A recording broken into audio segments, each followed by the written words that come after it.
Hi guys, since it's been a while since I've been on YouTube, I thought that a good video to do would be facts about me, so you can learn some more things about me. If you have any questions regarding me, my channel, my illness, makeup, whatever, just leave it down below. But these are some facts about me that hopefully you will get to learn a bit more about me with me sharing these with you. So the first fact is that I changed my name legally, my last name.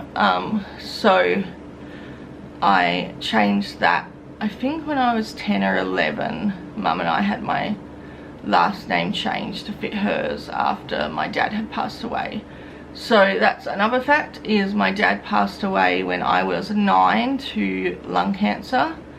Long story, but yeah, he passed from lung cancer in 2006 when I was 9, which was also the year that I was diagnosed with Ehlers Danlos Syndrome. So that was a huge doozy of a year for us. The next fact is that I love animals. I always have. I have a cat who is named Addison. I'll try and put some photos on the screen here. I have a cat named Addison after Addison Montgomery in Grey's Anatomy and private practice. And I have a dog, King Charles Cavalier Spaniel, and his name is Bailey, after Dr. Bailey from Grey's Anatomy. And then I have just 2 normal named animals. I've got a turtle named Truffles, who you guys actually picked his name when I was still doing YouTube. If you go back, there should be some weekly vlogs where I mention it, but he is named Truffles because it was the most voted name, and I ended up sending a little gift to the person who chose his name. Now, I could not be happier with the name Truffles. I love it. So if you're still watching and you named him Truffles, thank you for that. And the other animal I've got is Mary. She is a black lab. She's 11 now and in retirement, but for about 4 or 5 years she was my assistance dog. So she is a medical alert, seizure alert, cardiac alert service dog. In Australia we call them assistance dogs, in America service dogs. So I may chop and change that name interchangeably. It's just because I have a lot of American friends. So yeah, she is now in retirement due to a tumour on her back leg, but she was still alert in the house. We just don't take her out in public anymore because it's too much for her.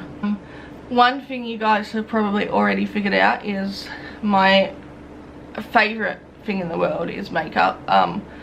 Absolutely love being able to do makeup. I feel like it's so expressive, so fun, like looking at everyone's creations and then trying to match them yourself, or coming up with your own ideas, and getting to try new different makeup products that are on the market. So I absolutely love makeup, and I'm actually excited to be able to do crazy looks on this channel and not be doing them just to go to the grocery store like I was. If I could eat one food for the rest of my life, it would be pasta. I don't know what it is about pasta, but I love it. Like, honestly, all types of pasta. My favorite is probably carbonara would be my favorite, but honestly I'm open to any sort of pasta. My dream vacation destination would be Greece. I think it's because I watched the Sisterhood of the Travelling Pants so much as a teenager, but it just seems like such a beautiful place. Like, it just seems so peaceful and lovely. Now, I have a lot of trouble traveling and a lot of medical supplies, so I don't think that's ever going to happen, but you know, it's a dream. I have a jar about yay big of mini books that me and my support workers have made. So they're just real mini, and each cover is a book that I have read in the last two and a half years.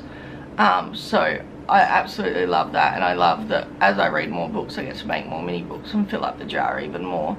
I've got it on my bookshelf, and it's such a huge conversation starter. Like, everyone's like, oh, what's in that jar? Like, or like, you know, do the books have any meaning or whatever? So it's actually, I absolutely love that jar. Staying on the topic of books, I listen to a lot of audiobooks. I've never been an audiobook listener before. I used to only read physical books, and then I went to Kindle, and now audiobooks. It's just really hard for me to concentrate on like actually reading words, but listening to it seems to be a bit easier. So that is how I get my reading in.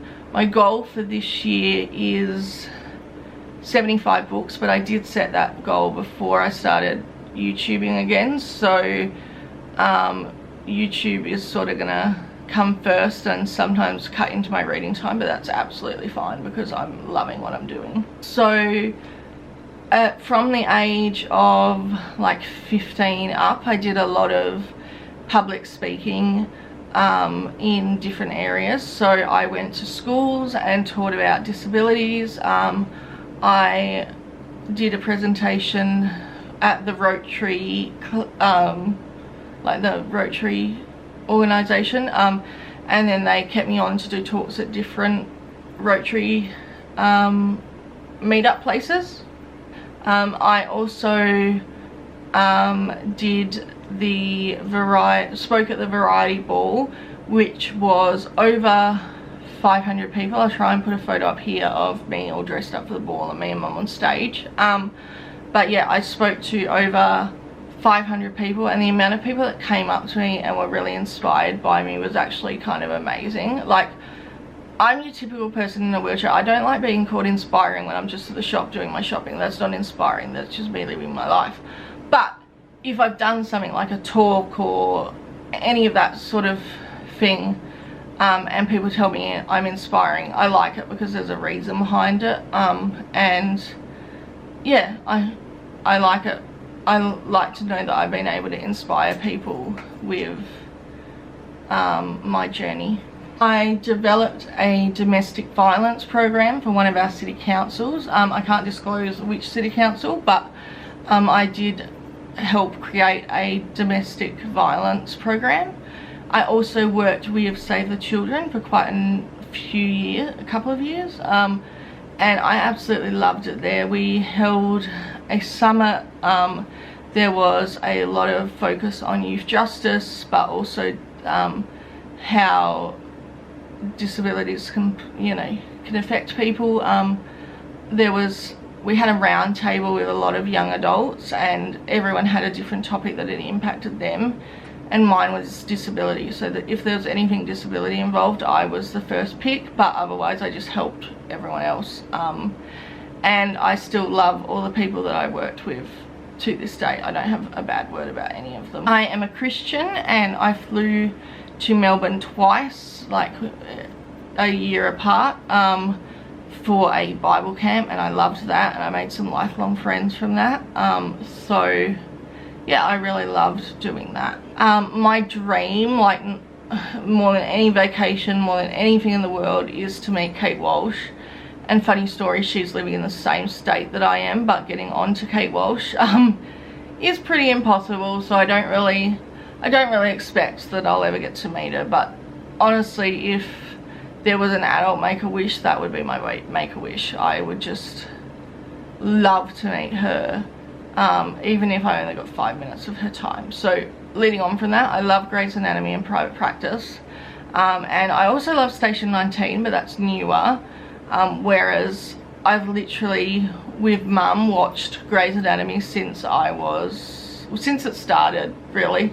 I was really young when it started. I was about 8, but I didn't sleep well at night, so when Mum watched TV, I watched TV.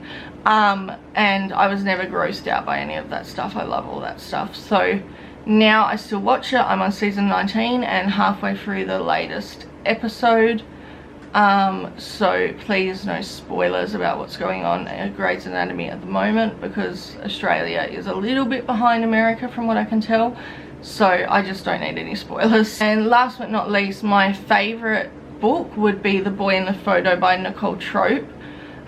It was such a well done psychological thriller, and I still think about the ending today. So yeah, those are the facts about me that I wanted to share. If you have any questions, leave them down below.